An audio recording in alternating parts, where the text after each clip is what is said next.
I have the dashboard apart again. I just pulled out these two screws that hold the top on this. There's a little plastic piece in there that somebody said is what my steering wheel wobble is from. So I'm gonna remove this. There's two 12 millimeters and pull this up and then try and get that little piece out. Now I wouldn't have believed it, but look in here. Hold on, let's turn on. Something's broken in there. Let's pull it out and see.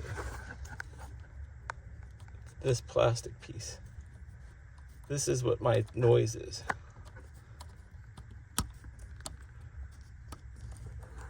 Check it out. We'll have to vacuum that out. This is what it looks like. Now, normal people would replace that whole thing, but there's a wire that goes over up in here and I don't know how to get it out. We're gonna vacuum that out. I'll show you on the... To show you what I'm going in to get, we're gonna take, these are the two 12 millimeters that I took off. One on each side of this thing. One here and one here. This is how you take it apart, just like that.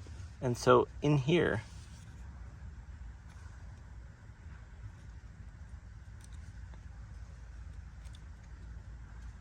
this is what it looks like.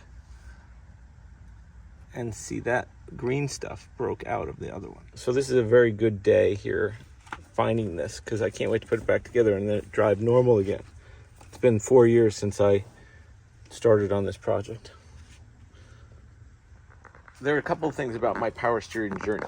This car came with the 17-inch wheels, so it has a different power steering unit. Now, I ordered the wrong one first, and it was the wrong size. Next, I ordered one that was a Prius V, which was correct because it had 17-inch wheels, but it has a different part on the inside. But the piece that I took was out of that one.